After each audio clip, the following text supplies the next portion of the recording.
Friends, welcome to நவே பிரதானம். இன்னைக்கு என்ன பார்ப்போம்? செட்டிநாடு ஸ்டைல் காலிஃப்ளவர் குழம்பு. அது எப்படி செய்யறதுன்னு பார்க்கறதுக்கு முன்னாடி நீங்கள் இந்த சேனலை சப்ஸ்கிரைப் பண்ணலையா? மறக்காம சப்ஸ்கிரைப் பண்ணிடுங்க. அதோட ஆல் செலக்ட் பண்ணி பெல் பட்டனை கிளிக் பண்ணுங்க. இந்த வீடியோ உங்களுக்கு பிடிச்சிருந்தா லைக் பண்ணுங்க, ஷேர் பண்ணுங்க, உங்க ஃபீட்பேக்ஸை கமெண்ட்ல சென்ட் பண்ணுங்க. வாங்க கிச்சனுக்கு போகலாம்.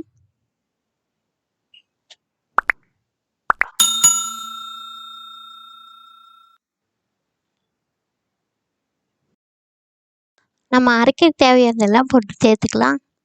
நம்ம ஒரு வானொலி அடுப்பில் வச்சு வானொலி சூடானதும் 2 டேபிள் ஸ்பூன் மல்லி சேர்த்துக்கிறேன், 1 ஸ்பூன் சீரகம் சேர்த்துக்கிறேன், அது கூட கடலைப்பருப்பு கொஞ்சம், சோம்பு 1 ஸ்பூன் சேர்த்து நல்லா கூட 2 பட்டை, 2 ஏலக்காய், 2 வரமிளகாய் சேர்த்து நல்லா வறுத்துக்கிறேன். உங்களுக்கு காரம் ஜாஸ்தியாக வச்சுன்னா வேணுன்னா நிறைய மிளகா போட்டுக்கோங்க.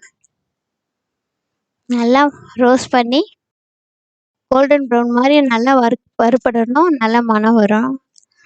அது வறுபட்டாச்சு. இப்போ வறுத்து எடுத்துட்டேன். இப்போ தேங்காய் துருவல் போட்டு மறுபடியும் அதே பாத்திரத்தில் நான் வறுத்து எடுக்க போகிறேன். எதுக்குமே எண்ணெய் ஊற்றி வறுக்கல, எல்லாமே ட்ரை ரோஸ்ட்டாக தான் வறுத்துருக்கேன், பார்த்துக்கோங்க. தேங்காய் கொஞ்சம் ப்ரௌன் ஆகிற வரைக்கும் வறுத்து எடுத்துக்கோங்க. ஒரு மிக்ஸி ஜாரு எடுத்து வச்சுருக்கேன். அதில் நம்ம வறுத்து வச்சதெல்லாம் சேர்த்து அரைச்சி எடுத்துக்கோங்க. இப்போ பாருங்கள், அரைச்சி எடுத்து வச்சுருக்கேன்.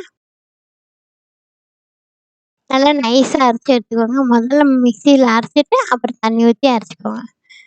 இப்போ ஒரு ஃபேன் வச்சுருக்கேன், அதில் கொஞ்சம் ஆயில் விட்டுருக்கேன்.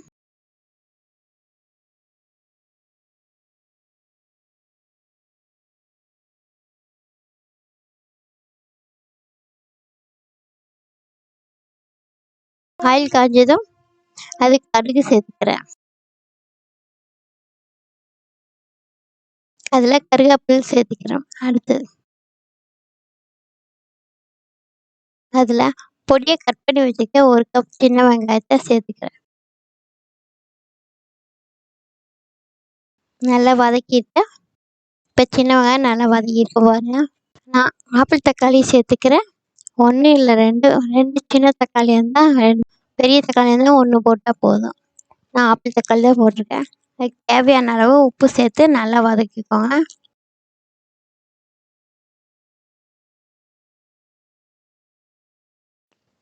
நல்லா வதக்கி எடுத்ததுக்கப்புறம் மஞ்சள்தூள் 1 ஸ்பூன் சேர்த்துக்கிறேன். நல்லா மிக்ஸ் பண்ணி விட இஞ்சி பூண்டு பேஸ்ட்டு சேர்த்து நல்லா வதக்கிக்கோங்க. பச்சை வாசம் போக 2 ஸ்பூன் இஞ்சி பூண்டு பேஸ்ட் போட்டு பச்சை வாசம் போக நல்லா வதக்கிங்க. இப்போ சுடுதண்ணியில் போட்டு மஞ்சள்தூள் உப்பு போட்டு நல்லா கழுவி எடுத்து வச்சுருக்கேன் காலிஃப்ளவரை. அதையும் நம்ம வதக்கி வச்சுருக்க பச்சை வாசம் போன வரைக்கும் சேர்த்துக்கிறோம். நல்லா மிக்ஸ் ஆகணும். இந்த வெங்காயம் தக்காளி வதக்கின இதெல்லாம் நல்லா மிக்ஸ் ஆகணும். ஒரு மூடி போட்டு மூடி வச்சுருக்கேன்.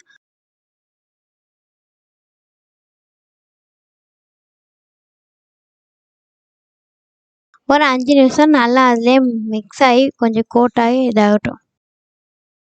இப்போ பாருங்கள், நல்லா மிக்ஸ் ஆகிடுச்சு. காலிஃப்ளவரில் நல்லா கோட் ஆகிடுச்சு. இப்போ நல்லா கிளறி விடுறேன்.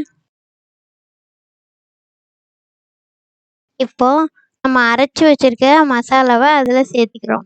சேர்த்துட்டு நம்ம குழம்பு எவ்வளோ வேணுமோ அந்த அளவுக்கு தண்ணி எக்ஸ்ட்ரா விட்டு வச்சுக்கோங்க. உங்களுக்கு குழம்பு கொஞ்சம் நிறைய வேணும்னா தண்ணி கொஞ்சம் ஒன்றுனா ஊற்றிக்கோங்க. ஊற்றி நல்லா வதக்கிவிட்டு மறுபடியும் ஒரு தட்டு போட்டு மூடி வச்சுக்கோங்க. மூடி ஒரு 15 மினிட்ஸ் ஆன வரைக்கும் ஓப்பன் பண்ணி பாருங்கள். இப்போ 15 மினிட்ஸ் ஆகிடுச்சு. நம்ம ஓப்பன் பண்ணிக்கலாம். பாருங்கள், குழம்பு சூப்பராக ரெடி ஆகிடுச்சு. அதுக்கு மேலே கொத்தமல்லி தலையை நம்ம சாப் பண்ண கொத்தமல்லி தலையை மேலே தூவிக்கலாம். செட்டிநாடு ஸ்டைல் சுவையான காலிஃப்ளவர் குழம்பு தயாராகிடுச்சு. நம்ம கடலைப்பருப்பு போட்டிருக்கனால குழம்பு நல்லா கெட்டியாக வரும். தண்ணியாக ஒரு சில குழம்பு வச்சுன்னா தண்ணியாக இருக்கும், குழம்பு தனியாக இருக்கும், காலிஃப்ளவர் தனியாக இருக்கும், நல்லா இருக்காது. இது எல்லாத்துக்குமே சாப்பிட்லாம். இட்லி, தோசை, சப்பாத்தி, நான் அதோட சாப்பாட்டுக்கும் நல்லாயிருக்கும். இந்த மாதிரி செஞ்சு பாருங்கள். செஞ்சு பார்த்துட்டு எப்படி இருக்குதுன்னு ஃபீட்பேக்ஸை கமெண்ட்டில் சென்ட் பண்ணுங்கள்.